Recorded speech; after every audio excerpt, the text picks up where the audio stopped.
Thank you. There we go. Good morning, ladies and gentlemen. Welcome to this first session on wave and tidal energy.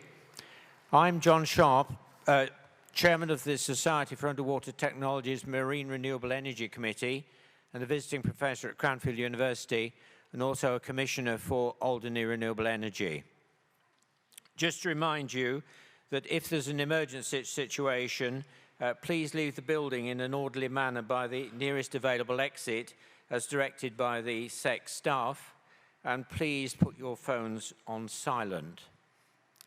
We have 5 presentations plus a presentation of an award at the end, and as you can see from the agenda, it's very much a TIM session. We've got 3 TIMs presenting, so we look forward to that. But to start off, I'm very pleased and privileged that Tim Cornelius has agreed to give the keynote address. Many of you will know Tim as the CEO of Atlantis Resources Limited, chairman of MeyGen, which is Europe's largest tidal energy development project. He's on the board of Ocean Energy Europe and was recently recognized as the most influential professional in the tidal sector by his peers at the 2015 International Tidal Energy Summit. Tim is credited with growing Atlantis into one of the world's leading tidal power developers with a global pipeline of more than 1 gigawatt of projects under development. In February 2014, Atlantis became the world's first public listed tidal power company on the London Stock Exchange. 6 months later, Atlantis announced a further funding package for the Atlantis-owned MeyGen project in excess of 50 million. Construction has commenced on the 398 megawatt MeyGen project, with first power expected to be delivered this year. So we look very much forward to Tim's keynote address, the rise and rise of tidal energy in the UK. I think it's rise and fall of the tidal energy in the UK. No, it is rise and rise. I'm hoping rise and rise. Rise, okay. So over to you, Tim, if you'd like to go and present, please.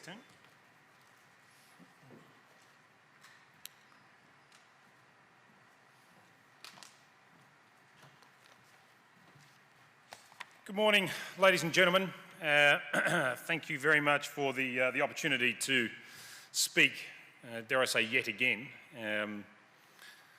I normally start with a sequence of apologies for everybody that has had the, I'd like to say, privilege of listening to me speak once or twice at these events over the years. But genuinely this morning at All Energy, it is an opportunity for me to do a couple of things. It's to brief you on the current portfolio that we have at Atlantis, within the Atlantis Group. It's to give you some insight into what's occurring across our portfolio globally, and right at the end, of course, an update on the MeyGen project. I'll keep the MeyGen, the specific MeyGen update relatively brief because a number of my colleagues will be presenting over the next 2 days during All Energy. So the race to deliver full-scale commercial tidal power projects is gaining momentum globally. Now the prize for the winner is going to be significant. The nation which delivers this industry is going to attract a valuable manufacturing industry, a wealth of jobs, inward investment, and of course is going to create export potential. In the same way that Denmark's widely credited with pioneering offshore wind and of course reaping the benefits, Britain now has the opportunity to own tidal power from a manufacturing, intellectual property, supply chain and know-how perspective. We can't afford, we cannot allow this opportunity to be wasted. Britain's currently in a very strong position. Despite what you may think or hear, parliamentarians from Westminster to Edinburgh continue to support tidal stream power. In Scotland in particular, Scottish Government, Scottish Enterprise and the Highlands and Islands Enterprise have been relentlessly championing this industry. Any success we enjoy, and indeed the growth of the sector in the UK and globally, is directly attributable to them and their efforts. Like us at Atlantis, they believe in delivering environmentally benign, indigenous, clean, predictable power at scale. As a result, we have good public policy, a capable and engaged supply chain, and in theory, a very strong support mechanism. In return for this ongoing support, Atlantis will deliver a new generation of energy infrastructure for a modern Britain, helping to secure our domestic supply of energy in the long term. Over the next 5 years, we intend to deliver £1 billion worth of tidal generation infrastructure in the United Kingdom. In Scotland alone, we aim to install 640 megawatts of tidal power capacity by 2022. This will enable Atlantis to deliver clean and predictable supplies of energy at scale to homes and businesses across the UK. Our recent announcements of strategic investment partnerships with the infrastructure fund Equitix and construction services companies Demi Concessions will underpin a £500 million capex investment expenditure within the next 2 to 3 years as we deliver on Phase 1B, Phase 1C and the Sound of Isla projects. At a time when UK steelmaking, shipbuilding and oil and gas industries are under severe pressure, the MeyGen project is already delivering significant economic benefit to the UK supply chain. Estimates prepared show that 43% of MeyGen Phase 1A content was sourced from UK supply chain. 90% of the total steel requirement was sourced from Redcar. Foundation fabrication, as you're well aware, is underway at the Nig Energy Park in Ross-shire. Cables from JDR and other key components are manufactured in the UK, and numerous local Scottish contractors are currently completing scope. Phase 1B of the MeyGen project is currently expected to deliver an unprecedented 60% local supply chain content. The tidal power industry can repurpose jobs lost from the oil and gas sector. It can make use of fabrication yards across the UK that have been hardest hit by the hydrocarbon downturn, and it can create high-value jobs in regions that need it most. The next 90 megawatts of installed capacity in the immediate Atlantis pipeline will deliver more than £450 million of investment, creating an estimated 5,300 high-quality full-time job year equivalent in the United Kingdom. Tidal stream arrays make intuitive sense in Britain. It's an inevitable solution. As an island, the United Kingdom is surrounded by ocean, which provides a vast and constant free source of fuel. Energy generated by tidal stream is therefore clean, sustainable and predictable, as we all know. Furthermore, given the powerful tidal areas located along Britain's coastline, the best sites for tidal stream have yet to be built out. So investing in tidal stream now is like investing in the onshore or solar industries 15 years ago. Nearshore, high energy yielding, grid-connected projects with predictable annual revenue streams in a stable jurisdiction governed by a strong political party here with a commitment to renewable targets. This is a compelling investment proposition for all long-term patient capital. Importantly, tidal stream can become part of the grid solution in the United Kingdom as well, as it's entirely predictable and it will integrate well with the energy storage revolution which is coming. At Atlantis, we are working with local community wind farms in our area to use the predictability of our generation profile to help get them grid connected earlier. We see tidal power as the liberator of smaller wind and solar projects in regions within which we are developing, and we believe that greater adoption of tidal power will result in the more efficient use of grid and existing connections. As traditional manufacturing industries diminish in Britain, our projects will use a uniquely domestic supply chain and draw on Britain's full spectrum of energy services. As I said before, the MeyGen project in Phase 1A is on target to deliver more than 40% local content. The domestic focus and of course its impact on regional employment is helping this development of our portfolio be championed at national, regional and importantly community level.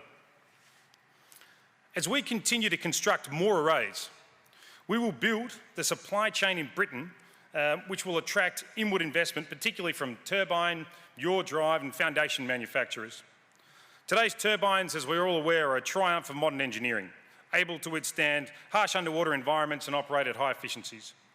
Once we've proven the reliability of these systems, we will see a flood, pardon the pun, of investment into this sector. Simultaneously, the tidal industry is building on our rich offshore heritage in Scotland by using the skills, knowledge and equipment developed for the fossil fuel industry, and we are now repurposing it for the low carbon economy. The North Sea oil and gas industry has already developed the subsea construction equipment we need, it's designed the vessels we use, and it's trained the people we need to recruit. And they can apply their experience in the construction and maintenance of offshore assets such as wellheads, umbilicals, risers and Christmas trees, and they can apply that obviously directly into the installation of cablings for turbines, the fixation obviously of foundations, and the safe and efficient installation and monitoring of the turbines themselves. By drawing on this knowledge and expertise of the existing renewable and hydrocarbon industries, Atlantis is delivering a pioneering energy solution for a new generation, creating a new industry in its own right.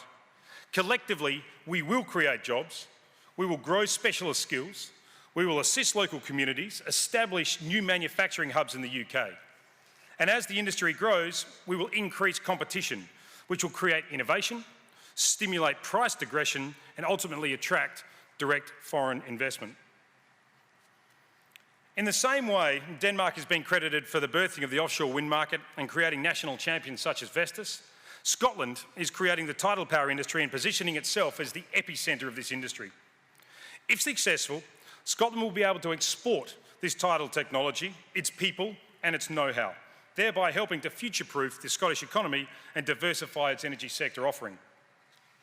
The case for investment is clear. Scotland has many unique attributes that make it the ideal place to develop tidal power projects. The fierce tides, of course, give it world-class resource. It has great access to grid, strong local infrastructure, an existing and experienced supply chain. And at the same time, we have access to unparalleled workforce, trained in the North Sea, very versed in subsea technology and offshore construction for the past 50 years. And finally, but most importantly, we continue to enjoy unwavering support from the First Minister and, of course, from the Energy Minister. The Atlantis portfolio in Scotland is owned by Tidal Power Scotland Limited, in partnership with Scottish Power Renewables and Demi Concessions. And it currently includes 6 projects, which total 640 megawatts, with each project in various stages of development. As you're aware, last year construction began on MeyGen Phase 1A, which is the well-known flagship project in the Pentland Firth. And of course, it is the world's largest and it's the world's first currently under construction. Building on this momentum, we are now planning to achieve financial close on Phase 1B and Phase 1C imminently to bring total installed capacity on the MeyGen project to more than 80 megawatts by 2018 or 19. Of course, we aim to install the full 398 megawatts by 2022. At the same time, we are now very much focused on the development of the Sound of Isla project, the next shovel-ready project in the UK with grid connection and consents. As you know, Atlantis acquired this project from Scottish Power Renewables in December last year, along with the 100 megawatt development at the Ness of Duncansby site. We will aim to reach financial close on the Sound of Isla late this year or early next, and construction will start in 2017, and we've commenced building the team internally to deliver this project already. So to secure financing for our tidal array development, Atlantis has placed a relentless focus on industry collaboration, strategic acquisitions, of course, from Siemens and Scottish Power, and developing strategic partnerships with major players such as Lockheed Martin, Andritz, Hammerfest Hydro, Global Energy Group and Macquarie Capital. Collectively, this approach has maximised our expertise, market knowledge, internal capability, global presence, and probably most importantly, management sophistication. Simultaneously, we've looked to secure size, security and synergies and scale with our supply chain partners and, of course, historically our competitors, but very much now our partners. This has enabled Atlantis to collaborate, merge, acquire, integrate and drive this industry forward. Sustained collaboration will be fundamental to the success of this tidal industry in Britain. We've worked hard to ensure that regulators and the supply chain are invested in the long-term success of this industry. In part, this means aligning companies to allow them to focus on what they do best. For example, this means that an OEM, an original equipment manufacturer, should be focusing on turbines and components. It's meaning that we should ensure that utilities are focused on long-term project investment, not speculative early-stage development.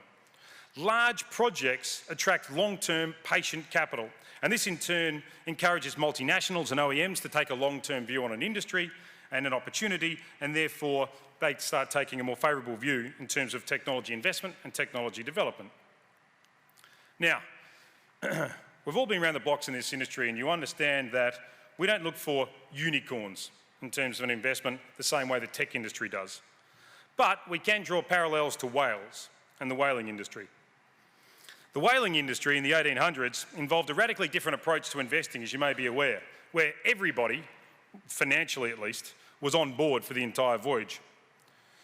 Payment for the crew came as a cut of the profits, giving them a pressing interest in the success of the voyage for the entire duration. As a consequence, decision-making could be delegated down to the point where it really mattered, to the captain and crew who are in the throes of the hunt when risk and risk, reward and return were of course palpable. Following this principle, Atlantis has attempted to unite turbine suppliers, regulators, government departments, vessel owners and other supply chain participants behind a common goal: the success of MeyGen and the tidal industry more broadly. Financial incentives are aligned to reward all in the event of this success. Tidal power makes sense for Scotland and for Britain. Ladies and gentlemen, this is our chance to position Britain as the global leader. And if so, in this race, I truly believe that we will own this industry. The prize is within reach, and together we can make it happen. I have managed to not flick through any of my slides, which were wonderfully choreographed, and I've taken zero notice. What I would point you to very quickly on this slide as we come through are two key statistics. Statistic number one, EIB's recent announcement, which we were quite surprised it did not receive more press, is fantastic news for this tidal industry. It brings another 272 megawatts of grid connection through our portfolio, a fundamental investment further championing and positioning Scotland as the unparalleled world leader in the delivery of tidal power over the next couple of years, as I keep saying, exactly when the economy needs it most. I reiterate my earlier position as well. Atlantis is seeking to invest £450 million in tidal power projects over the coming years in Scotland. Ladies and gentlemen, very quickly to the MeyGen project. And as I said, I will try my best to not steal the thunder of my colleagues, who will no doubt be presenting identical slides. We are making fantastic progress on our path to power this year. Any of you that have visited the site recently, of which there are many, you will now know that onshore it is now looking like a real substation. All of the ballast blocks are sitting at JGC waiting for deployment up north. Obviously, from a fabrication perspective, we're making excellent progress on all the foundations, which are located at the Nig Energy Park in Rothshire. Hammerfest and the Atlantis Lockheed teams are making significant progress now on the delivery of the fleet of turbines, which will be delivered to the Nig site for mobilisation this summer. And of course, you're well aware that all of the cables have been successfully deployed. What you'll also no doubt be very interested to know is, having just come through a winter, we've just completed our cable stability analysis. Cables are not only in fabulous condition, they haven't moved an inch, which is obviously very, very important for us going forward. You would have also, no doubt being avid Twitter followers, seen this morning that we've released the first, world first, sneak peek at the Hammerfest 1.5 megawatt HS1500 turbine in the Ravensburg facility in Germany. If not, I strongly suggest you start following us on Twitter. Ladies and gentlemen, to finish off my little speech, you see here a shot from the top of the inside of the control centre. It is a spectacle to behold. Whilst we don't obviously advocate people dropping in to come and visit, if it is of genuine interest to you, please contact the office. We'd like to be very inclusive. We'd like you to see what we're doing. We'd like you to encourage all of your peers to come and see for yourself. I was always told that the two things that matter most when it comes to investment is cash flow and bulldozers. As long as you can show a photo of a bulldozer and show a line to cash flow, then inevitably you're successful in raising money. We now have lots of bulldozers and we're a few months from cash flow. Thank you.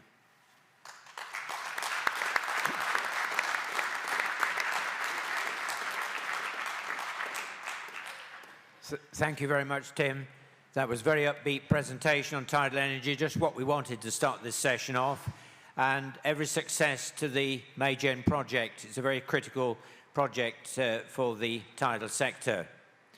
Our second presentation by Tim Sawyer on a pathway to delivering a commercial CETO technology. Tim is the Chief Executive Officer of CWE UK, a Cornwall-based, wholly owned subsidiary of AX-listed wave energy developer Carnegie Wave Energy Limited. Carnegie's focus is the commercialization of its CETO wave energy technology, including its pre-commercial project at Wave Hub in Cornwall. Tim is responsible for overseeing the development of pre-commercial and commercial CETO wave energy projects globally. Tim, over to you.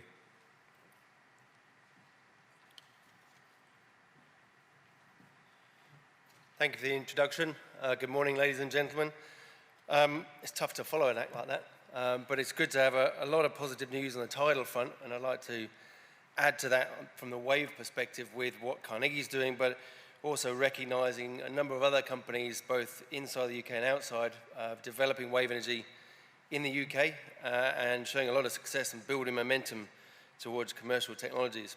I'd like to take you through very, very briefly just a little bit about Carnegie and technology, but I'm not going to dwell on that. Some of the activities and development we've been undertaking over the last few years, and then sort of end towards the ongoing R&D type aspects that we're looking at, microgrids, which is an area we've spending a bit of time looking at, to give you really an idea of where we're going. Carnegie Wave Energy is an Australian-based company. The technology was, the CETO wave energy technology was invented in Western Australia. We're Australian Securities Exchange listed, we're a public listed company.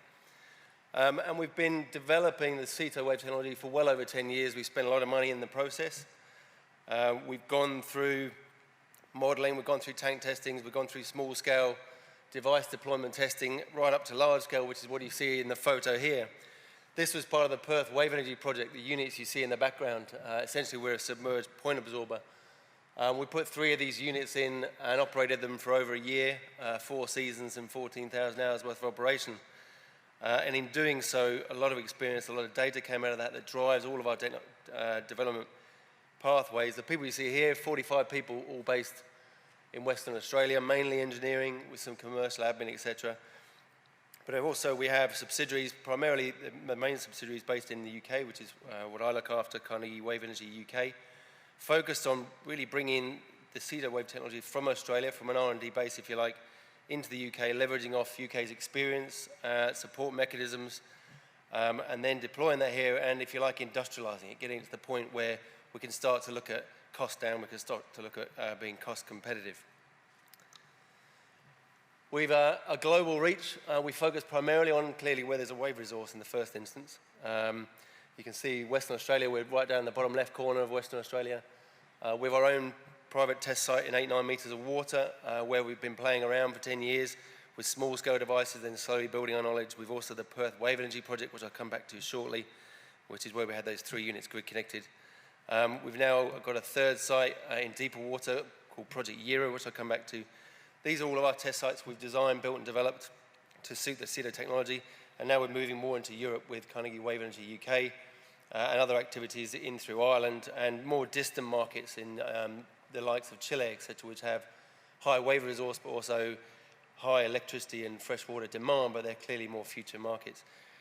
The additional one there is Mauritius. It's an example of an island community really where they have distinct power and water needs. They don't have a lot of their own embedded energy sources, and it's a market we're focusing on. I'll come back to shortly. We've been at it for well over 10 years by now. We started really in the back of a shed is the best way of describing it, as every good invention does. We went through early tank testing back in 2004, 2005, first device in the ocean in 8-9 metres of water, a couple of years worth of testing, then eventually we ended up at the point absorber where we are now in 2008 with the first generation of CETO. Through all of this process, from really 2004 all the way through to where we are now, we've got an ongoing R&D program. We use a lot of computational modeling. Started off with this sort of linear type modeling, now very much into the non-linear frequency domain to time domain. Into the wave tanks, testing those models, validating them, back to the modelling, then up to small scale, then back to the modelling and tank testing, then back up to full scale. And we iteratively do that throughout our development. Some will call us pretty slow, but I call us pretty thorough and careful in what we're doing and making sure we're learning the lessons along the way. 2011, we installed CWE 3, which was an 80 kilowatt wave energy device in open water off Garden Island, a defence base in the Indian Ocean. Not grid connected. We dispersed the energy as heat. 2014-15, this is the Perth Wave Energy project, which I'll come back to, which is 3 units, 240 kilowatts peak energy output each, grid connected, power onto the grid via commercial agreements with the Australian Department of Defence, and also the sale of fresh water directly from hydraulic energy as well. So that's really our pièce de résistance, if you like, our achievement for last year. But we've finished that project in the decommissioning phase. We're now into CWE 6 generation, which is a much larger unit, trying to bring in economies of scale, but really focusing on the energy yield, the reliability side of things, and then getting to the point where we can start to bring costs down and be more cost competitive. Perth Wave Energy project was 3 units. There's the 3 units there, about 1 metre underwater. They were installed at the back end of 2014, operated through 2015. Each of those buoys are 11 metres across, 5 metres high. You saw a photo before, connected to the seabed. And fundamentally what they're doing is that as those buoys move up and down, they're driving pumps, which is pushing high pressure fluid to shore 3 kilometres back to Garden Island. And then we're converting that energy onshore via the onshore power plant you see in the bottom left. So taking hydraulic energy, smoothing it onshore, running it through hydraulic motors and then onto generators and treating that power before selling it onto the grid. We also use that same hydraulic energy delivered via those pipelines to directly drive a desalination plant. That work's ongoing as well. So it meant we could deliver both power and water. So you could argue a quasi sort of storage mechanism when you arbitrage between the two. We accumulated 14,000 hours of operation, which is getting towards the survivability side of things, but also validating the yield, the performance, the modelling that went with it over 4 seasons, so summer to winter. We also got the installation of the devices down from a few days for CWE 3 down to 11 hours port to port to install and remove a unit, which was part of our fundamental drivers. So as much as it's understanding the fundamentals of what we're doing, improving that we can do it, and validating those models, it's also about looking at starting to the O&M piece as well and identifying where we can get costs down, where we can add reliability in. All of that data has now been analysed, or being analysed rather, confirms our models. I mean, you'd expect that. If it didn't, then we'd be doing something fundamentally wrong. All of that's now been added into the work going on for CWE 6, which we're now in the preliminary design stage, heading into procurement, which I'll come back to as well. So a lot of learnings to date that puts us in a good place. The top left picture you can see is the 3 buoys. You get an impression of the scale. You probably can't see it, a couple of people sat underneath them. Pretty large objects, expensive project to do, but very important to focus on the modelling, the tank testing, the small scale, but also putting it all together in the large scale as well, and integrating all those subcomponents into the system level and starting to understand how the system works and how to actually install and operate and maintain these devices. So all of that work feeds into CWE 6. This has been based on all the modelling, all the tank testing, etc. 4 times the output of CWE 5, so we're up to about 1 megawatt as a peak energy output measured over a 20-minute period in a high sea state. But really we've focused a little bit on the peak, but also mainly on the yield, on where the average energy comes out and proving we can get there. We put in the power generation instead of a split power takeoff, which is what we had for the Perth project. We had half of it onshore, half of it offshore. We're actually putting it all together up into the buoy this time round. The buoy is 20-metre diameter, a lot of real estate in there, but we're converting the hydraulic energy from the prime mover, the pump, into electricity via hydraulic motors and then treating that energy offshore, so we're exporting power via cables rather than pipelines. Brings some economies of scale with it, brings some efficiencies, allows us to go into deeper water, into more flexible sort of environments, and gets around some of the hydraulic losses associated with longer pipelines. I mean, 3 kilometres is pretty much as far as we'd go. So we can improve that proposition as well. It also allows rapid installation and retrieval. We're putting less on the seabed, a lot less on the seabed. We're limiting it to the foundation, quick connects, trying to build on that 11-hour installation and removal time, and then putting everything, all the complexity up near the top. And then lastly is compensating for site conditions. Western Australia's a micro-tidal climate, 1 metre tidal range. Places like Wave Hub, 7 metres, EMEC, 4 or 5 metres. So trying to compensate for that to get the most efficient energy output and ensuring flexibility of sites. So we've got CW6 is in the preliminary design stage. It's been ongoing for over 3 years in the whole design stage to date. We're now in the procurement phase, so we've got an ongoing program engaging with suppliers, which I'm happy to talk to help deliver the Garden Island project. So the map you see in the top right, Garden Island comes down in the top right of the figure, which is an island connected to the mainland of Western Australia via a causeway. It's Australia's largest naval base. We were at the Perth project site, which is 3 kilometres offshore, the green arrow. We're now going another 5 or 6 kilometres further offshore, up over a bank, a submerged bank, into 30 metres of water, fully exposed to Southern Ocean swells and wind regimes. We get quite a mixed regime, 20 metres sort of peak wave heights, 40 odd kilowatts per metre type wave energy. So, you know, we've gone from primary school into secondary school, you could argue. We're now going out into full energy conditions.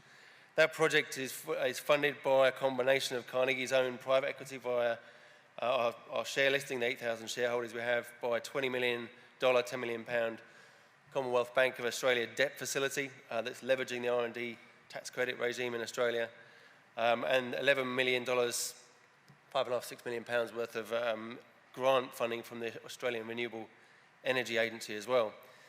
Design started a couple of years ago. Concept design is now finished, and we're now into that preliminary detailed design phase, with construction due to start towards the end of this year into 2017 and commissioning towards the end of 2017. So that's where a lot of the team are focused, but secondary to that, or rapidly following that rather, is project in the UK, is bringing the CEDA technology here, industrialising it, meeting those site-specific criteria, and starting to build a supply chain around that. So our prime focus is on Wave Harbour in Cornwall, which I'll let Johnny Gowdy talk to you a bit more about in a southwest England context. £42 million worth of investment into that facility, offers 4 berths, cables back to shore, grid connection and power supply agreements.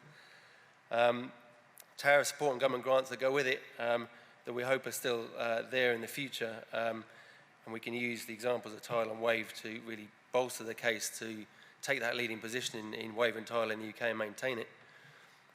Concept design's already started, detailed designs coming towards the end of this year into 2017, with commissioning in 2018.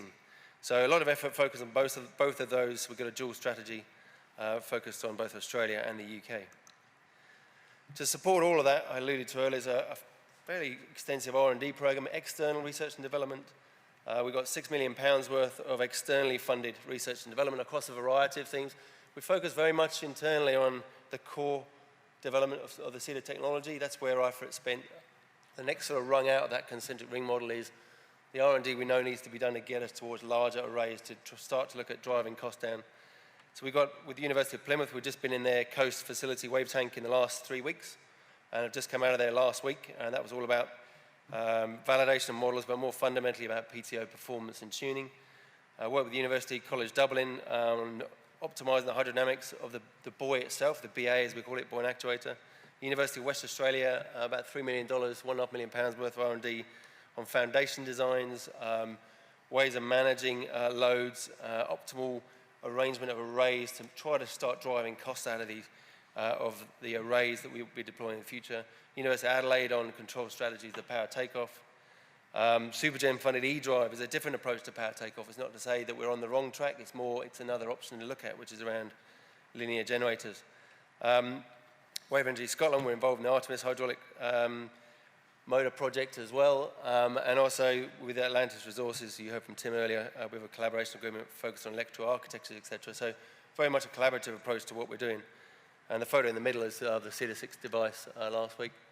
Last couple of slides, we also acquired Aquamarine's power takeoff system that's at the Institute for Fluid Power Drives and Controls, IFAS, at Aachen University in Germany. That's following the unfortunate demise of Aquamarine.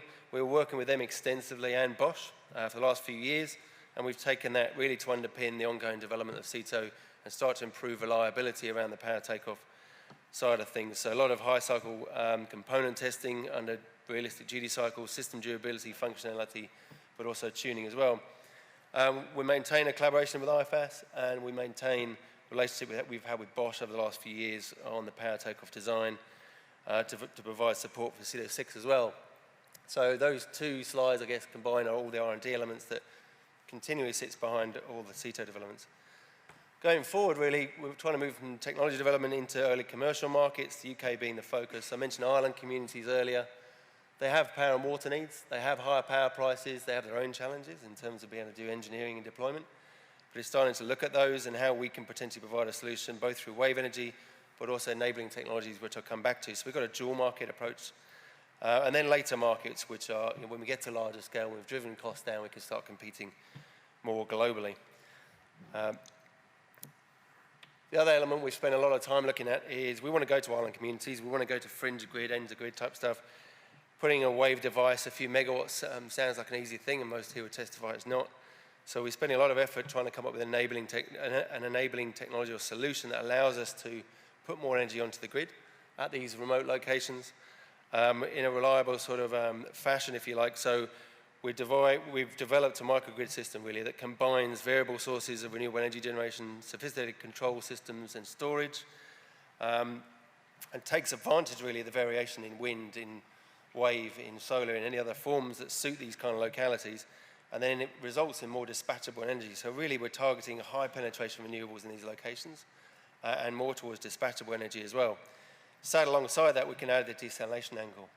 And to do this, we're working on the Perth Wave Energy Project, the onshore infrastructure, which we'll use for CLO6, but also turning that into a microgrid. So that construction that starts this year, and will again provide power into the Department of Defence.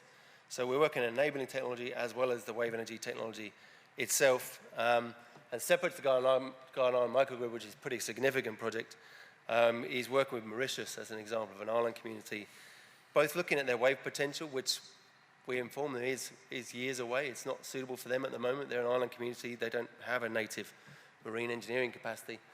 But what that might look for them, and then looking at enabling solutions, microgrid solutions, on how they can use what they've got, their natural resources, and prepare themselves for when wave energy is viable for a location like Mauritius. We've also just acquired Energy Made Clean, EMC, a 35% stake. They're electrical engineers. They design, deploy, operate renewable energy power plant in Australia and globally, in fact, and done a lot of innovation around that. So that's part of our commitment to the microgrid, to the enabling side of getting wave energy on the map, if you like. So I've taken you through quite a bit. We've achieved a lot over the last couple of years. 2 minutes. We've achieved a lot over the last couple of years. A lot of momentum's been built, certainly within Carnegie, but I think also in the broader wave area, wave space. There's a couple of casualties, fine, that's the way it is. But there's a lot of success there as well, a lot of it focused in the UK as well. You'll hear from Tim Hurst or Wes about what they're up to, various other developers in the room. So it's all part of a good story. We are hoping then to the UK project confirm the funding around that in the next few months, and on the microgrid side of things, deliver on the Mauritian project and then commission the microgrid Garden Island project this year as well. So a lot going on, a lot of good positivity. Happy to take questions at the end. Thank you.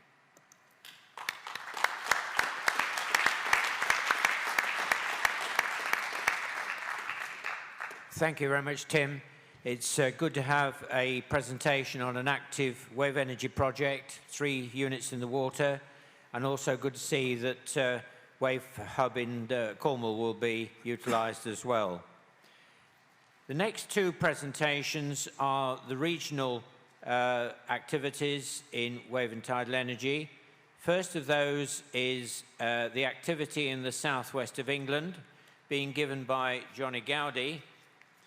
Johnny is a director of RegenSW and leads their work in the marine energy and offshore wind sector, including the programme management of the Southwest Marine Energy Park. RegenSW is an independent centre of expertise and market insight, providing support for the renewable energy sector and helping innovative companies to grow their business in the competitive market.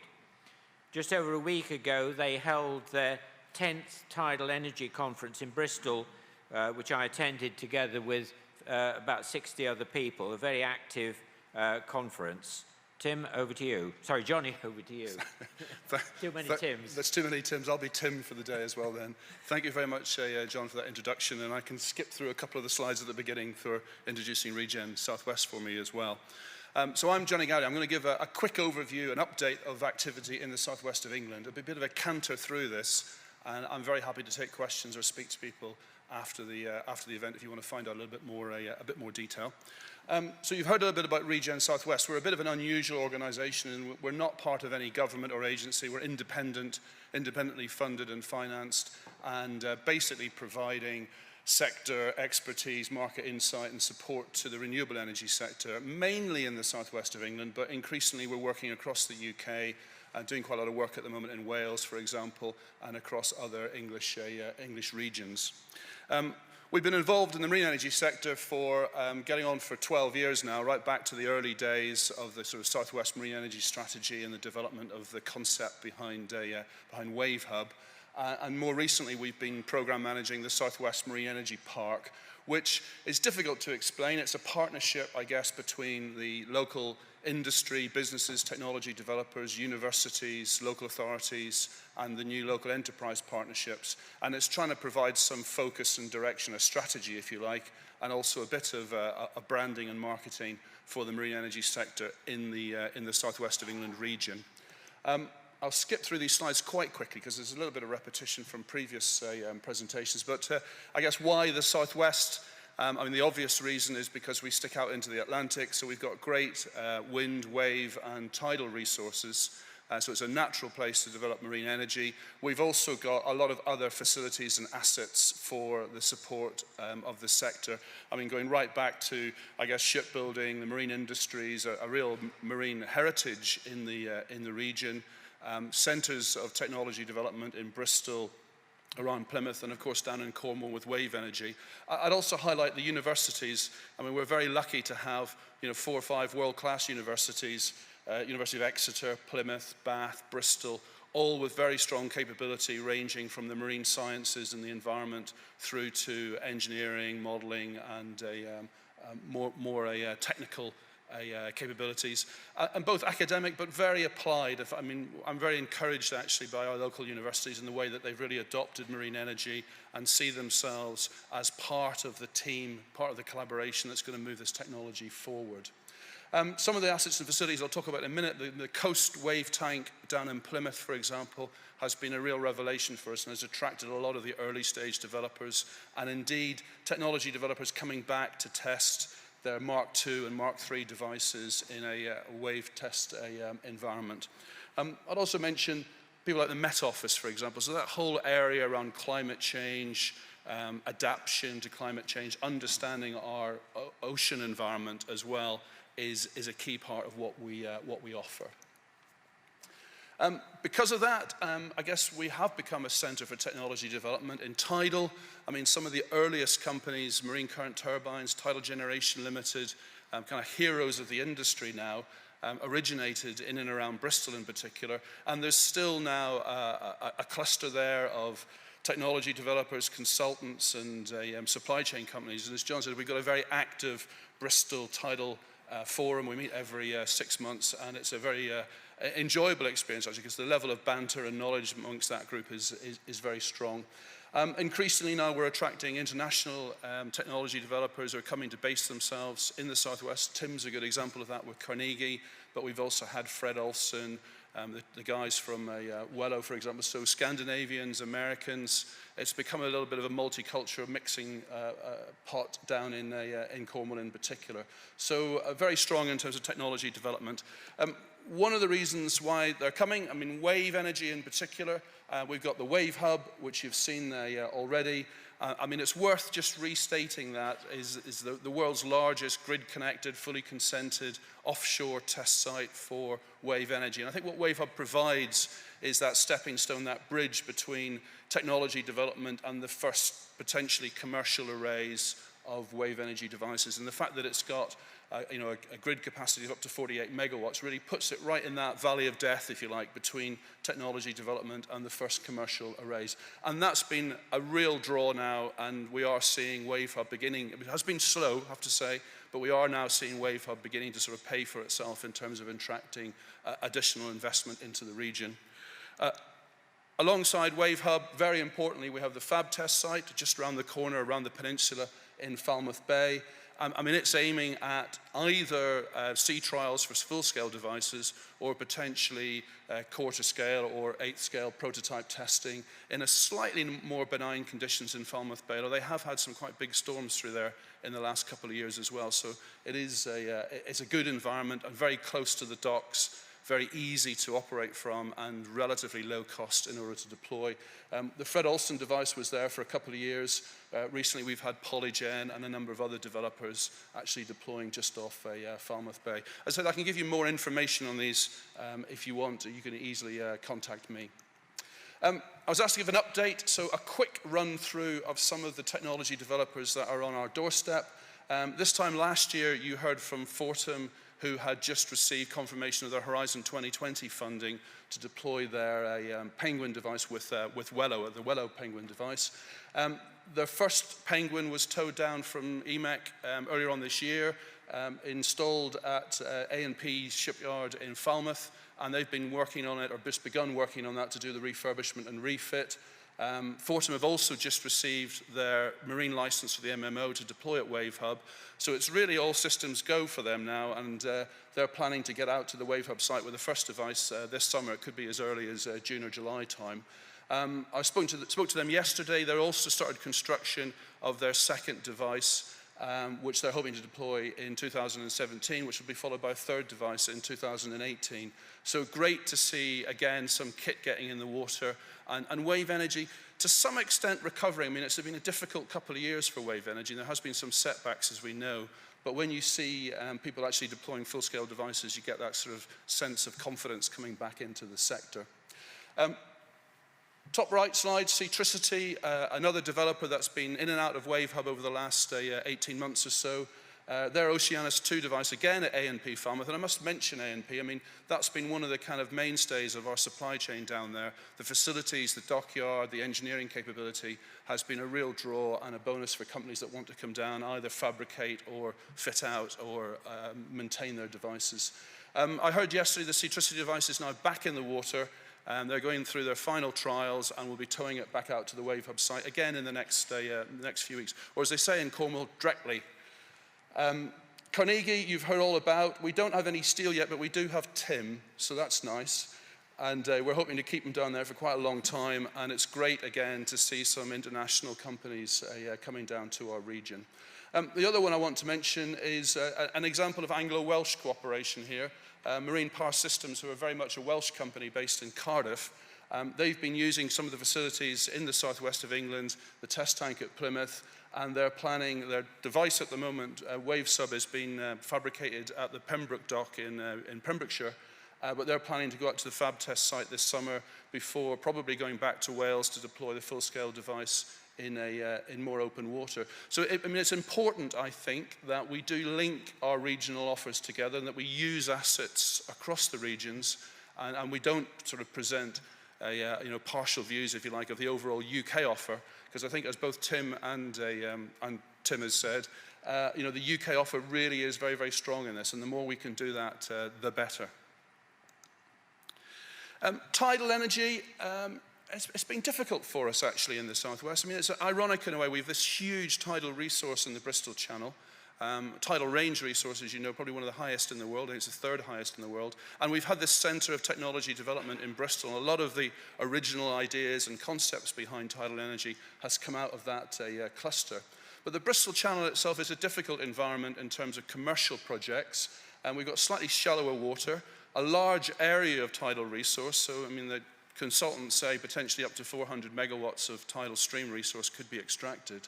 But the velocities, we're talking about 2.6 meters per second on the spring flood, is kind of on the cusp of being commercially viable at the current cost base of the industry. So we need to see costs coming down.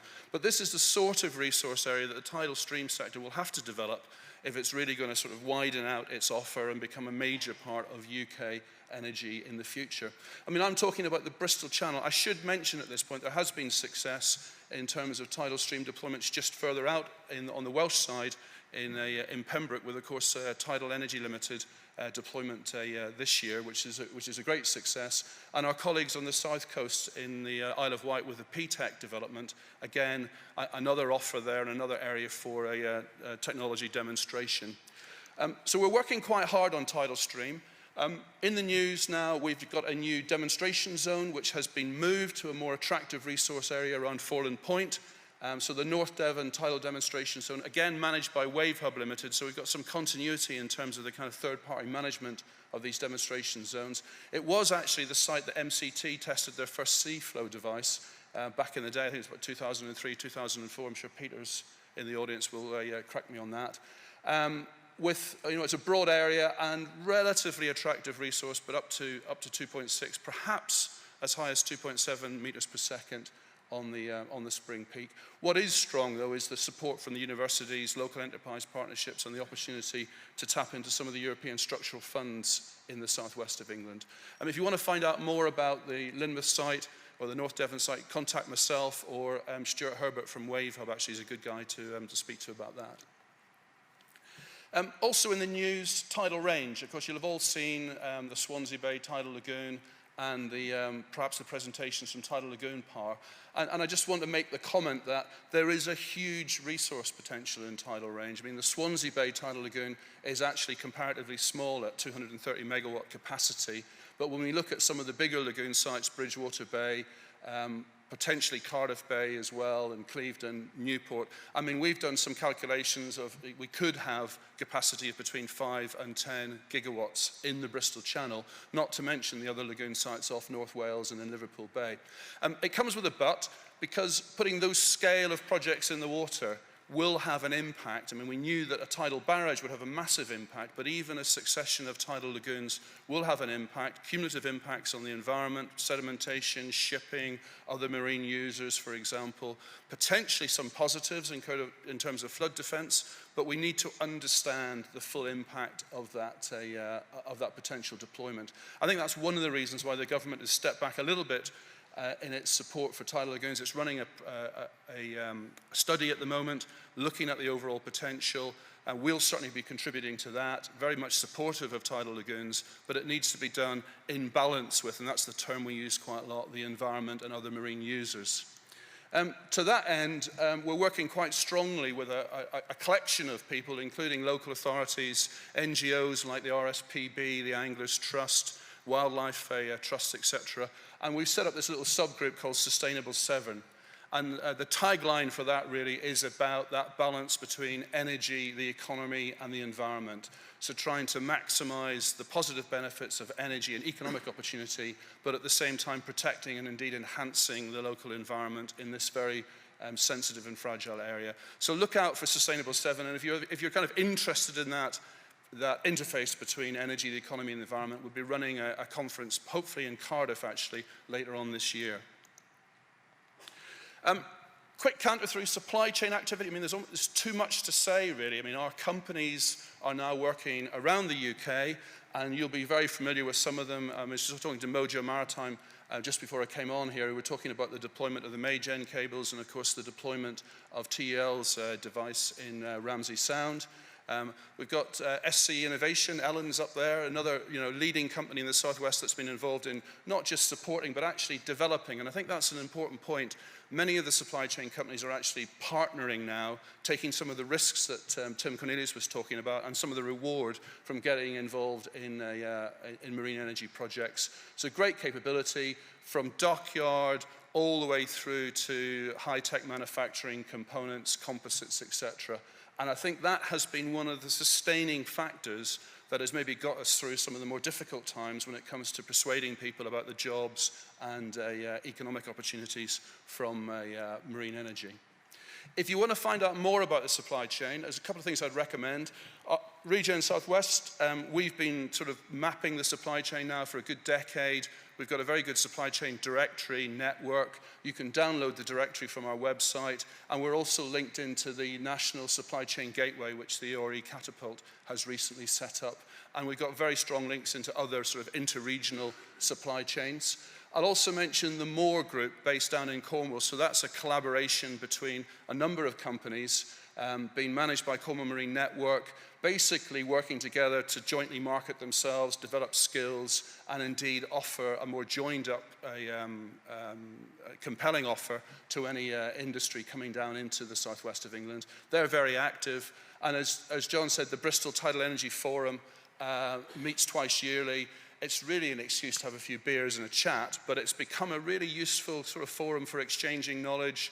And I'd certainly recommend that if you're in and around Bristol, you're very welcome to come. It's a completely open forum. You don't have to be a member of any organization or indeed even based in Bristol. And we often get overseas companies, French, Dutch, Welsh, Scottish, coming through Bristol that want to attend that. So look out for that forum. Couple more things to mention. I mean, alongside supply chain, we've been investing in new infrastructure. And I'm just going to pick two in particular. Down in Hale, which is the port just next to the Wave Hub site, we've got a new marine renewable energy business park. It's a bit of a mouthful, but what I'm really pleased about is that they really did consult with industry. And what they've produced is a facility with the right sort of flexibility and functionality to support everything through from technology development to manufacturing. So you see the bottom left-hand corner, we persuaded them to have nice big wide open spaces, nice big doors, not too much clutter, a really practical facility with lay-down area outside, and as well as some nice offices as well. So I think that's a really useful site. That's now part of the Marine Hub Enterprise Zone, along with Falmouth and Tolfaden. And that enterprise zone, the Marine Hub Enterprise Zone, was announced in the Chancellor's budget in March this year with £15 million of funding to support it, and included the intention or the plans which are going through at the moment to transfer the ownership of Wave Hub from BIS, where it was kind of slightly uncomfortably sitting in central government, to Cornwall Council. And I think that's a really important step, actually, because that sense of ownership now that's coming in locally with the local authorities is really providing an incentive then for our local stakeholders to support the industry and put some real strength behind some of these investments in Hale, for example, as well. So again, it's all about that localization of those benefits. 2 minutes, Johnny. Thank you. The other investment I'd like to highlight is in Plymouth, and the transition of Plymouth South Yard is the big Devonport dockyard, the southern half of that, about 80 acres of land space. As you can see in the picture there, dockyard areas, quaysides, and industrial buildings, quite a few listed buildings as well, and historic buildings also, being transferred from MOD to the private sector. Princess Yachts are already in there manufacturing super yachts, and Cornwall Council, or Plymouth City Council, I should say, is gradually taking over ownership of the site and developing that for the private sector. They're beginning at the top end, and as you can see there, they've got a three-phase approach with some offices at the top, workshops and manufacturing facilities in the orange bit in the middle. And the really interesting thing for me at the bottom there is that you've got some real genuine dockyard and a quayside land space. And those are quite substantial docks. I mean, I think they're about 140 meters long, 28 meters width, and one of them at least will be transferred back into a dry dock. So that's, again, not just marine energy, it's that link into marine technologies, blue tech, and investment across the marine industries that's coming in very strongly in the southwest. Just final thought, actually, on this. I mean, I mentioned a couple of times, it has been a difficult couple of years for us, and we have seen some casualties along the way. But I really do get the sense of a momentum building back up again, and we're seeing that on the ground. We're seeing that in terms of the actual kit getting in the water. It's been quite a successful 12 months if you look not just around the UK, but look around the world as well. And our supply chain companies coming through with the appetite to invest. I think we've got to build on that momentum. I think we all know that government support has been, let's say, a little bit fickle over the last few years. I mean, they have been very supportive in some ways, but then at the same time, the real commitment hasn't necessarily been there that we need to develop. So that message about the UK providing leadership is absolutely key. The goalposts are moving. The challenge, if anything, is becoming more difficult because energy costs are falling and some of the competing technologies are really upping their game in terms of reducing costs. So marine energy is going to have to work quite hard. Some of those innovative things that Tim was talking about in terms of linking into microgrids, energy storage, for example, could well be the way forward where we can get to commercial scale and make some of these projects work while we drive down costs and then eventually have a compelling offer for to address some of the major energy and security issues that the UK and indeed the world faces. I think I'll leave on that note. Thank you very much.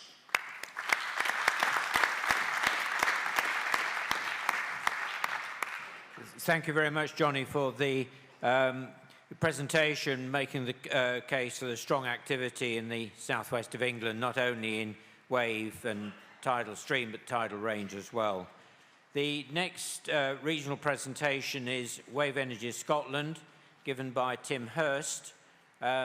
Tim is Wave Energy Scotland's Managing Director. He's worked in marine energy for some time, first as a consultant for the construction of EMEC, and now with Scotland's leading wave technology development programme. After just 18 months in the driving seat, his team of 12 now manages some 30 different projects and works with 80 separate engineering and academic institutions. Tim, over to you. Thanks, John. It was exactly a year ago that I stood here as the only member of Wave Energy Scotland to talk about the challenges facing the wave energy sector and perhaps what WES could do to address those challenges. So it was a presentation very much about what we were going to do. So today really is an update to say what have we been doing over the last year and what our future plans are. Just to give you an update for those that don't know what WES is, we are funded by the Scottish Government, and Tim alluded to the significant commitment, political commitment that the Scottish Government has given over the past few years, and that continues in the form of funding through this financial year for Wave Energy Scotland. We are a subsidiary of Highlands and Islands Enterprise, and again we've talked about the commitment that the enterprise agencies have long made to marine renewables in Scotland.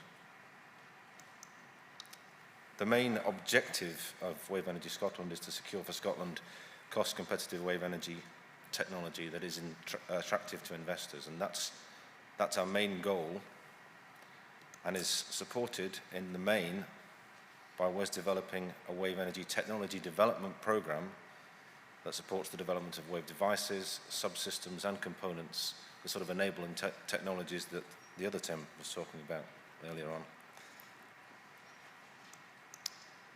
Key features of our program are that WES can provide up to 100% funding for technology development. It will provide continuity of funding right through the development process, from concept right to full-scale prototype. And that is provided within a competitive environment. So it's a competitive process. The best technologies get selected through the program and are funded right through to large-scale prototypes. As John mentioned, the program currently has 30 active projects with around 80 organisations. And although we were introduced as a regional play, our program is open Europe-wide. And we have technology companies from all over Europe working with us and testing in Scotland. Yeah. That said, the programme still needs to expand further, and we're planning 2 further innovation calls towards the end of this year.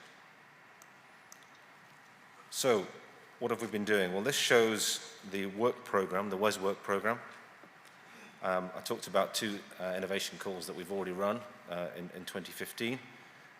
Those were for power takeoff technology, for wave technologies, and a novel device call. We introduced technologies into the power takeoff program in 4 different stages. Stage 1 is a feasibility stage, stage 2 is a sort of concept development stage, and stage 3 is a prototype demonstration. We ran the call last year. We brought 10 technologies in at feasibility, 6 at concept development, and 1 at prototype demonstration. With the device call, we've brought 8 technologies into that program, and I'll briefly go through what those technologies are in a minute. So, power takeoff technology call, the early stage feasibility studies, 10 technologies there. The first of those is a collaboration between Naples, Bologna, and Edinburgh University, looking at direct energy conversion with the employment of dielectric elastomer generators. Then we have Nova Innovation with their advanced hydraulic electric power takeoff. We have Edinburgh Designs with their Adapto system, which is a hybrid electro-hydraulic power takeoff system. Edinburgh Designs obviously have been building wave generators for some time and have significant experience in how to do that. So this is a reversal of the process, if you like. We have EcoSubsea with their power electronic controlled magnetic gearbox. That's a direct read across from the oil and gas industry. And then we have Romax Technology with their reciprocal gearbox and generator. Also in stage one, we have Marine Design International, looking at technology transfer of electric drives from the automotive industry. We have Cafelli Fabrication with their rectifying electromechanical PTO system. Exceedance with their flexible compliant polymer spring. And Technalia, looking at their efficient oleohydraulic assisted power takeoff system. And the last one in this section is Strathclyde University with their direct drive contra-rotating generator. So you can see that there's quite a range of technologies and locations from where they've come from as well, so geographically and from different industry sectors. Looking at stage 2 projects, this is the concept development. We've got 6 projects there. First of those is University of Edinburgh and MeyGen Tech with their novel direct linear drive. We have Umbra, an Italian company from the aircraft industry, looking at the application of ball screw technology to wave energy devices. We've got Blue Power Technology, investigating the use of ball screw technology. And then we have Artemis Intelligent Power and Quotient with their digital displacement technology. That was the one mentioned by Tim earlier on. We also have Acilla Power from the US with their variable damping linear drivetrain concept. And then Trident Energy with their direct drive linear generator and its associated control system. So those are our stage 2 projects. Stage 3 projects, we just have one project, and that's the Core Power project, along with a consortium with Iberdrola, University of Edinburgh, and EMEC. And that will culminate with the demonstration of their Cascade direct drive gearbox in a half-scale wave device at EMEC. So that's a demonstration project. So I hope you'll see that there's quite a range of technologies within the PTO core. All of those technologies will compete with each other. The best technologies will be taken forward to the next stages, and hopefully a significant number of them will come through to stage 4 projects and commercial reality.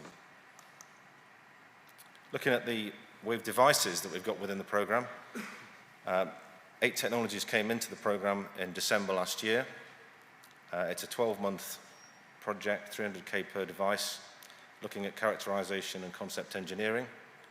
You can see there that the whole process is a 3-stage process for WES, but we've just taken people into stage 1 at this time.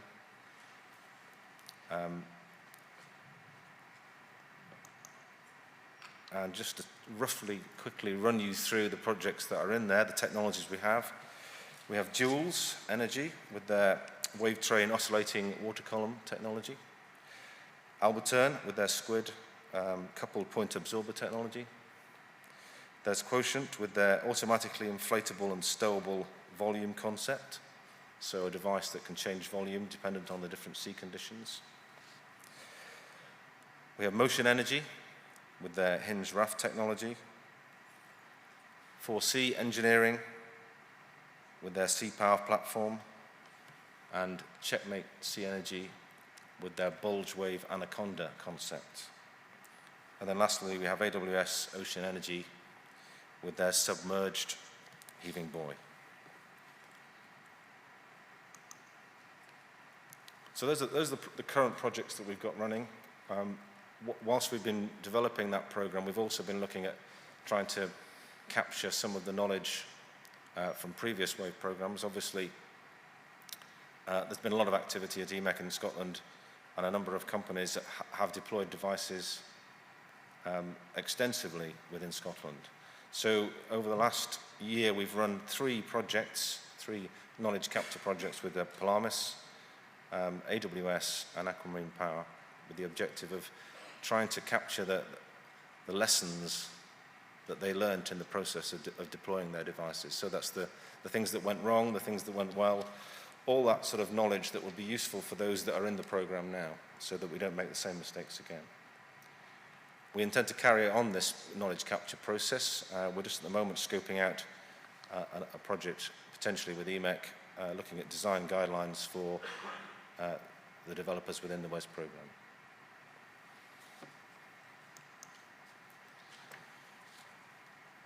Most of the work we're doing is focused on large-scale, utility-scale electricity generation from wave energy, but there are also opportunities for, as again Tim mentioned earlier on, small-scale projects that are off-grid, remote communities, aquaculture. So we're running a project with Albertern to look at the application of wave energy to aquaculture. It's a demonstration to show where grid applications for WECs, where avoided costs are particularly high, so wherever diesel generation, for instance, is used. It's an opportunity for us to collect data on the cost and the performance, not only of the wave device, but of these aquaculture projects, so we understand what the energy profiles are and how they can fit with wave energy generation. The current project that we're looking at is with Marine Harvest on one of their fish farms on the west coast. But this is applicable to other wider applications. The project will be deployed for around 1 year for us to gain enough data to understand what that relationship between wave and off-grid applications are. So back to the work program, that's what we've been doing over the last 12 months. What do we do next? Well, the WES Industry Advisory Group have identified the next areas that we need to address as being materials and structures and control systems. So our intention is to run 2 more innovation calls later this year on those subjects. In order to de-risk those calls and to develop an accurate scope, we are doing some landscaping work first. So the landscaping work, which is ongoing now and just about to come to an end, has been looking at what the state of the art is in those particular areas, what research has been done, what work has been done, and what the challenges are, for instance, for structures and for materials and for controls, and where WES can make the most impact with their innovation calls. So those are coming to an end soon. The WES team will then take that advice and roll it up into an innovation call to be delivered later in the year.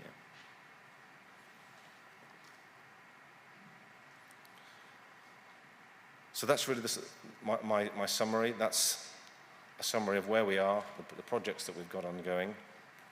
It is quite a large program already, as we said, with 80 projects, and it is set to get slightly larger. And I'll take questions at the end. Thank you very much.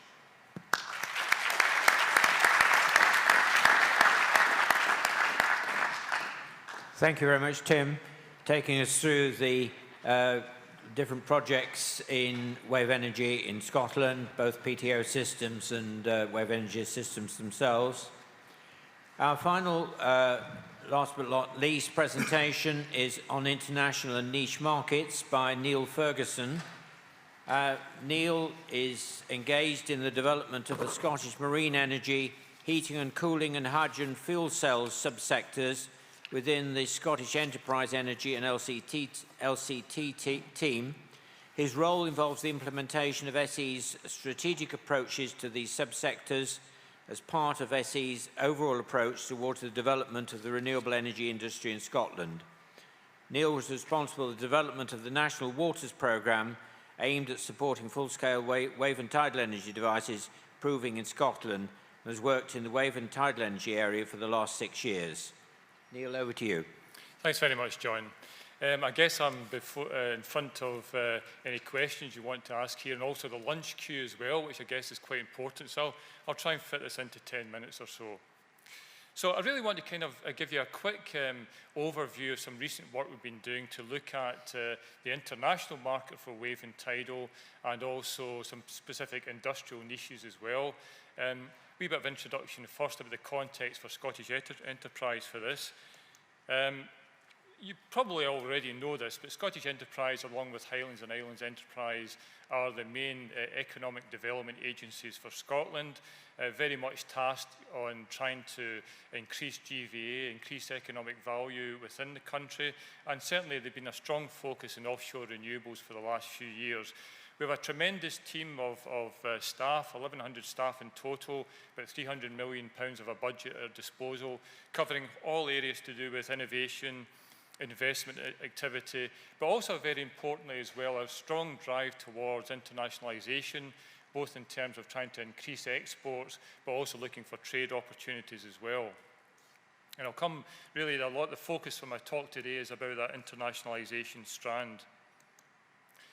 Now, you've probably heard about Scottish Development International as well, and always wondered what's that in connection with Scottish Enterprise and Highlands and Islands Enterprise. This diagram attempts to do that. It's really a specialist trade and investment arm within Team Scotland, and is very much the single point of contact for that international business development. So, let's be clear, Scotland is leading the world in marine energy. In fact, it's very much to Tim Cornelius, I think, for really reinforcing that. EMEC's been there for a number of years, very successful and well-renowned point for test and demonstration. We have a number of leading edge companies have developed in Scotland and growing in Scotland. We have the presence of the offshore renewable energy catapult here, which has a key role in terms of driving forward new developments and innovation, as well as the leasing rounds, which have provided opportunities for a large number of projects in wave and tidal. And yes, we've heard already from Tim that MeyGen is absolutely a pioneering first project in the world. But we've also got Nova Innovation at a smaller scale, really looking to put in a small array in Shetland and making good progress with that as well. So these are absolutely pioneering projects for Scotland and for the world. However, we are conscious of the Scottish opportunity and really driving forward to exploit that locally, but also we're intent on looking further afield at that international opportunity that hopefully our Scottish device companies and in fact supply chain companies can exploit. Now, there's just a couple of graphs coming up here. This is work that was done a while back by the International Energy Agency to look at the, if you like, the potential for wave and tidal, and their medium growth scenario to 2050 suggested around about 60 gigawatts in total. The high scenario was more like 150 gigawatts actually, but you can see, as many know, that the wave really presents the biggest opportunity with tidal also globally providing a good prospect for growth for companies. Now, that translates down into an economic opportunity, which is clearly what Scottish Enterprise, Highlands and Islands Enterprise, Scottish Government are very interested in. And these figures have been developed with a mixture of our own research and really derivation of other research that's come forward.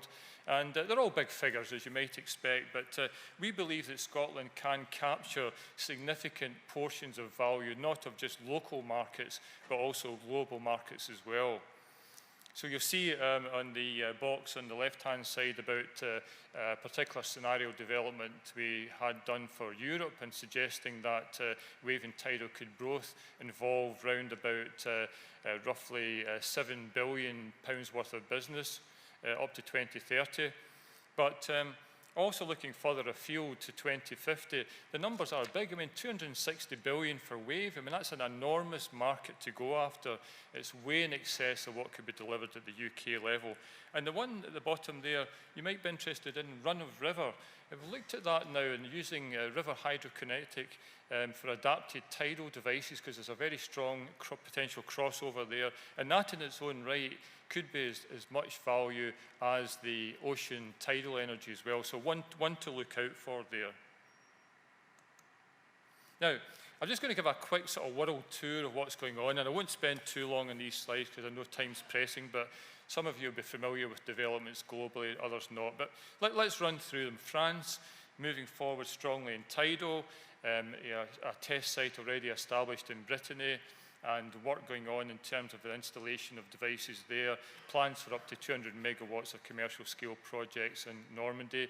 Wave developing, wave energy test site coming forward, test sites in a couple of areas within France, but certainly France looking to try and exploit in a short time scale. Japan, again, strong interest, really as an emerging new energy direction for Japan, both in terms of tidal, with new tidal energy demonstration sites, very strong Scottish involvement in the establishment of the agencies and development to bring these particular bits of infrastructure forward. And also in Iwate, looking at trialling wave energy technology in 3 separate sites. Chile, I think Tim Sawyer mentioned, significant wave resource there, some 240 gigawatts potentially is a figure we've looked at all along the coast.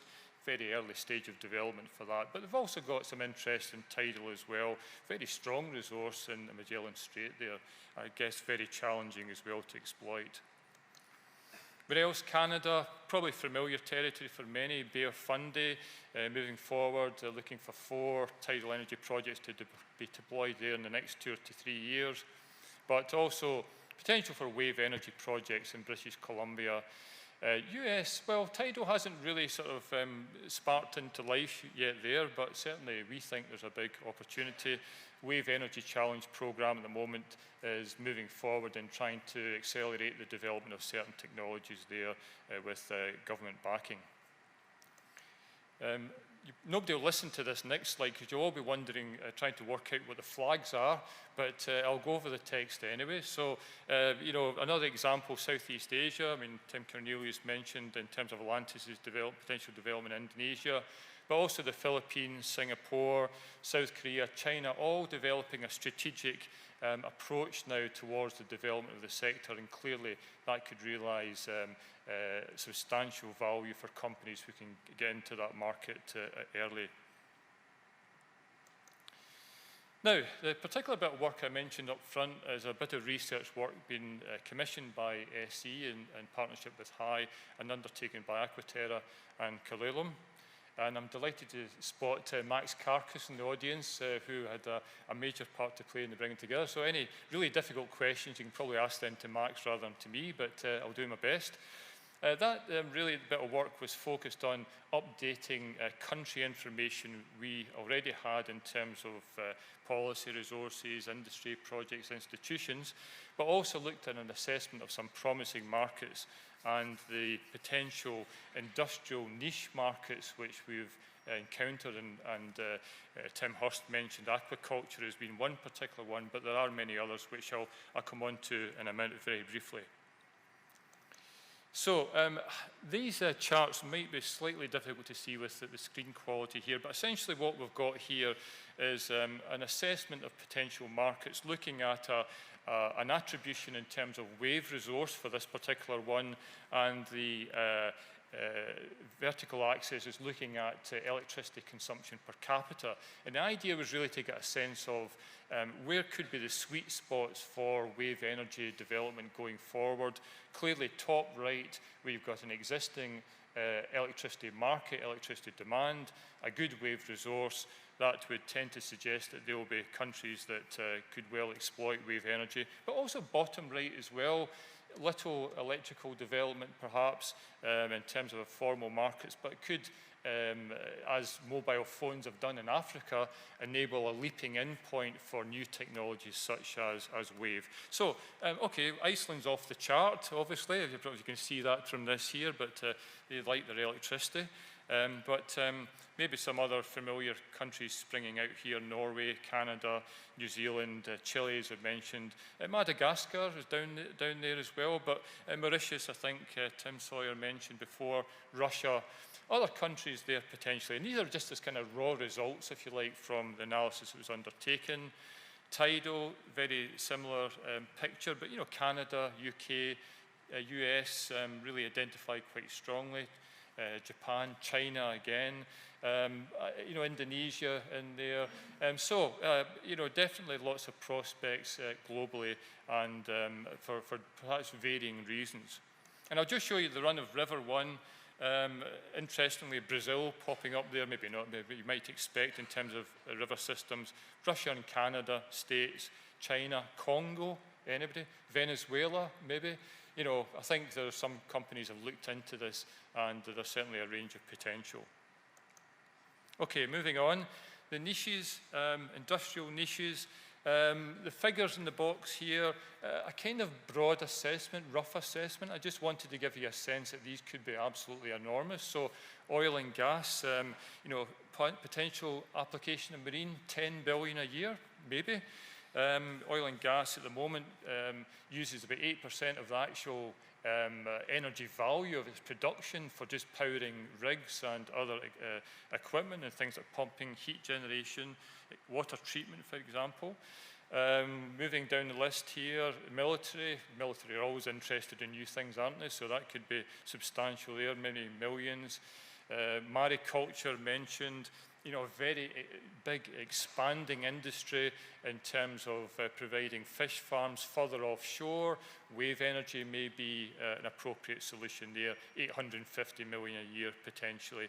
Tourism, 11 billion a year possibly. Why? Because there's a strong move towards ecotourism, luxury hotels on the coast, the resources there to be tapped into. Desalination, I think, is one that's come up before.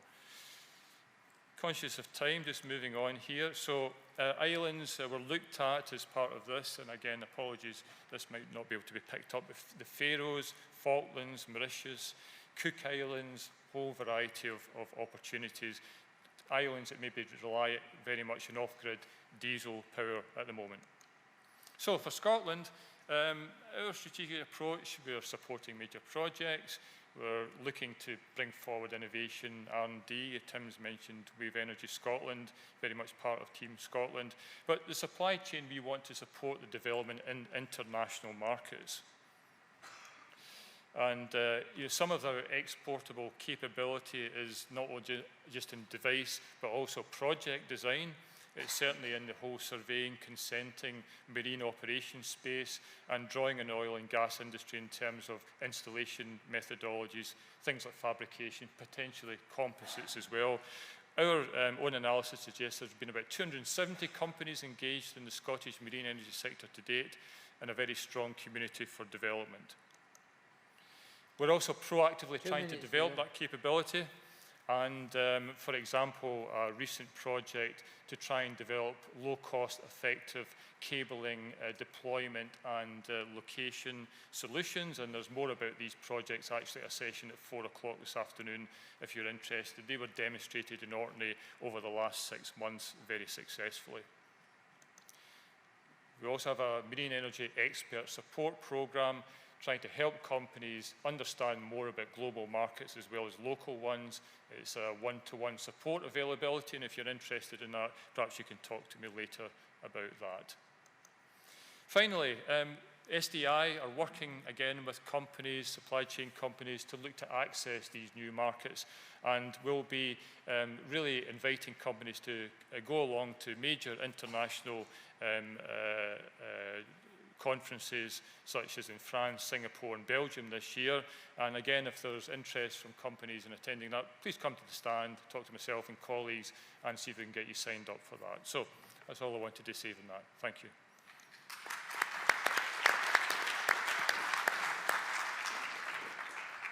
Thanks, Neil, for talking us through both the Scottish markets and how they link to international markets in wave and tidal energy. It's time for the question session now, so please ask questions to our panel. If you could give your name and affiliation, please. Any questions? Gentleman here.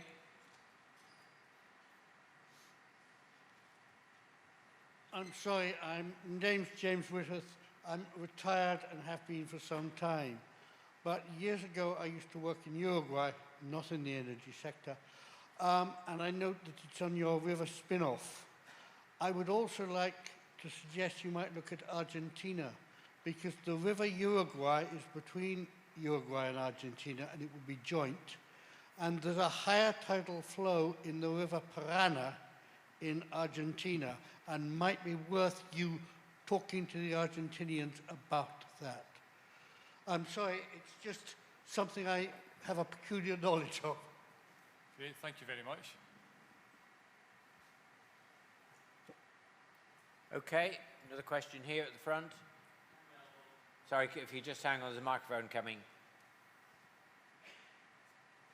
Hello, Guy Melville, marine energy specialist.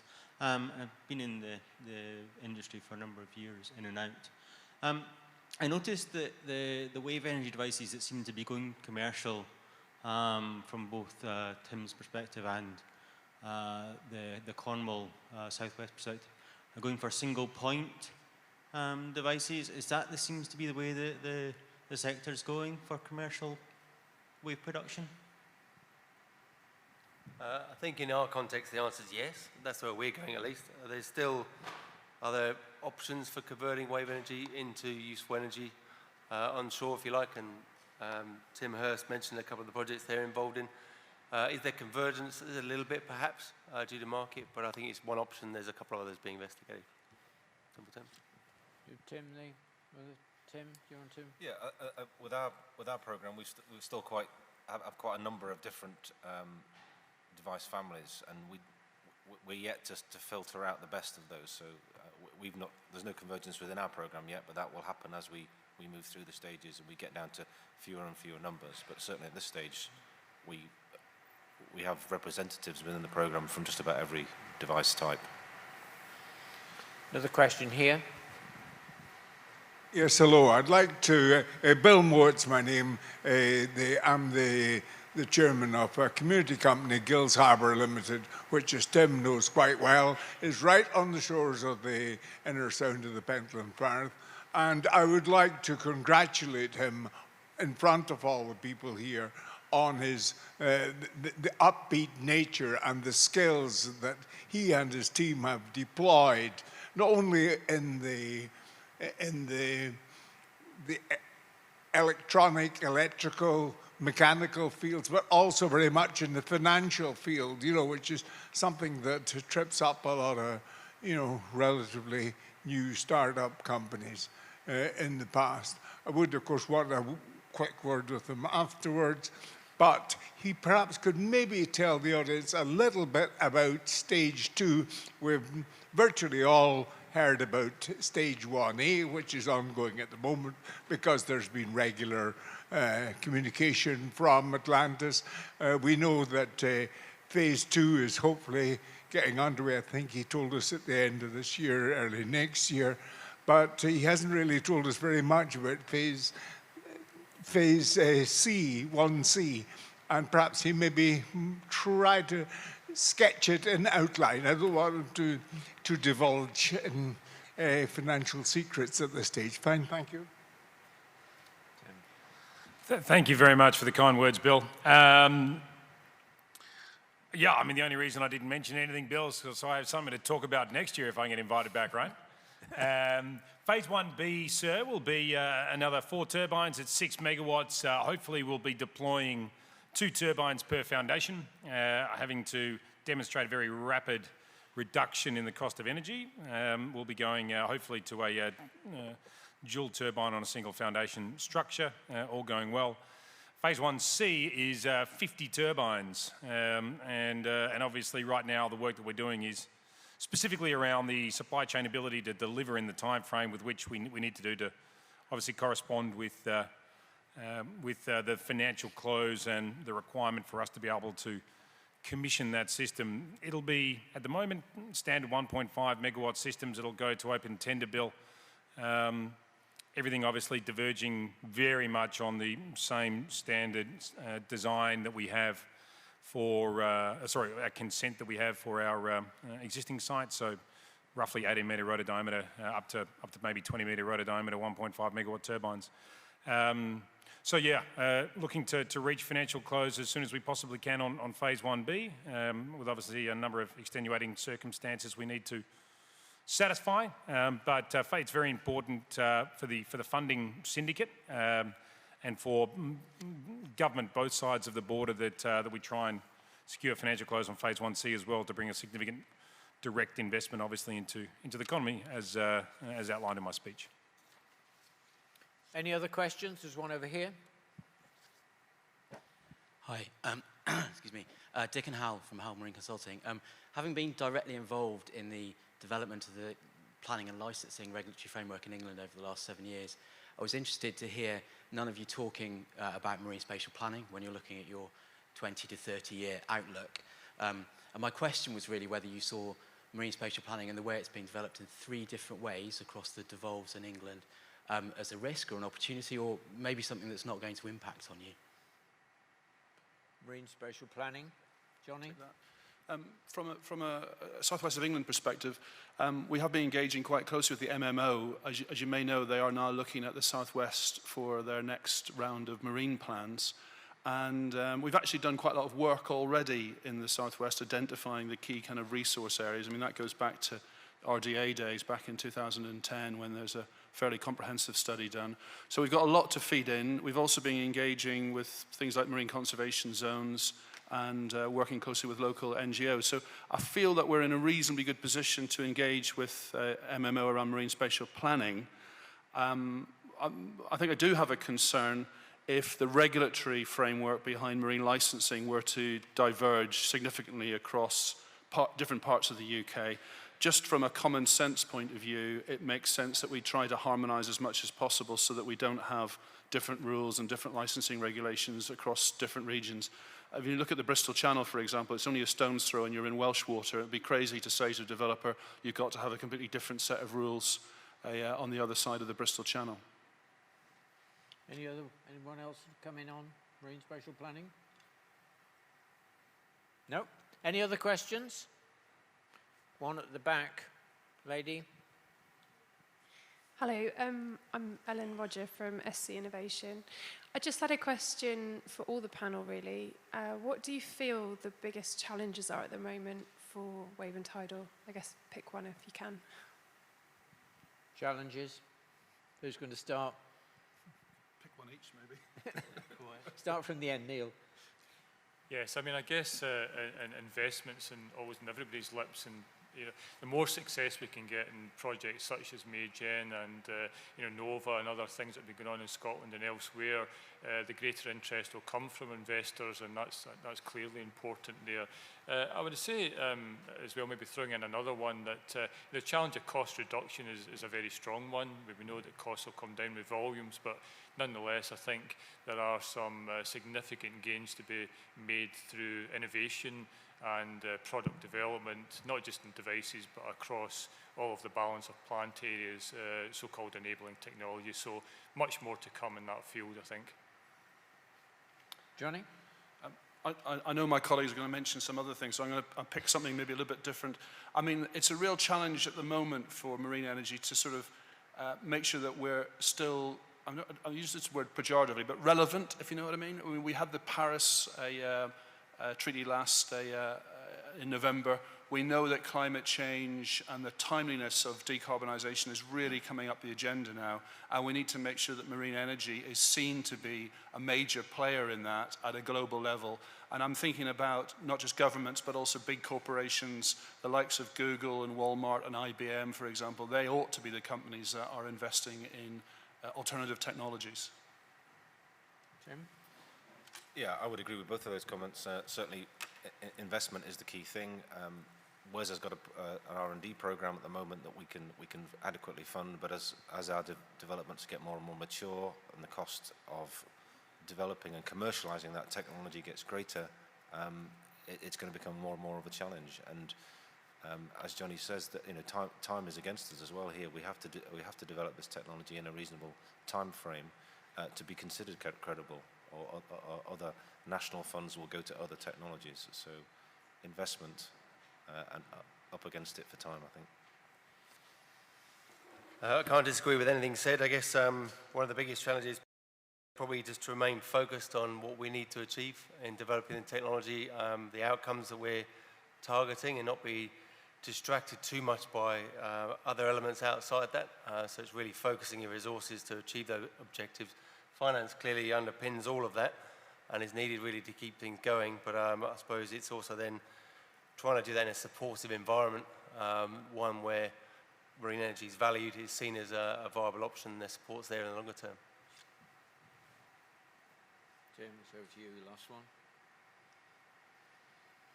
Company policy, John, we don't comment on challenges, only opportunities. Nice statement. Okay, thank you. I think it's time to finish with the presentation of the Leonard's Senior Award. This award is given in recognition of an individual achievement in the field of marine renewable energy. It's in memory of Don Leonard and Gordon Senior, both key players in the field in their time. Nominations are made by members of the SUT Marine Renewable Energy Committee, which I chair, and voted on by those members. Previous winners have been Neil Commode, Oliver Ragg, Barry Johnston, Sean George, and I'm pleased to say that this year the 2016 award goes to Martin Murphy. And the citation reads, Martin Murphy joined Tidal Energy Limited as Managing Director in 2009 and has since led the company in the successful development, construction and installation of Wales's first full-scale prototype tidal turbine, Delta Stream, in Ramsey Sound, Pembrokeshire. In doing so, he has overcome several major setbacks, including the insolvency of TL's fabrication contractor and a last-minute demand for a decommissioning fund by DEC. Delta Stream was finally loaded off the quayside in Pembroke Port in extremely challenging weather conditions on the 12th of December last year, before making the passage to Ramsey Sound for installation on the 13th. Since then, its systems have been commissioned and power has been exported to the grid through a range of neap and spring tide cycles. A total of around £15 million has been invested in the project, which has been provided by the company's majority shareholders, along with EU funds worth £8 million delivered through the Welsh Government. So Martin, would you like to come up and have the presentation?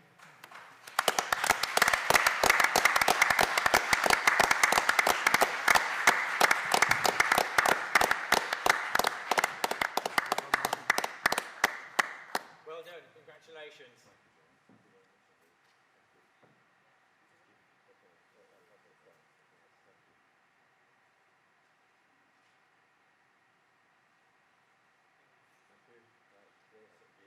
Okay. Well done, Martin.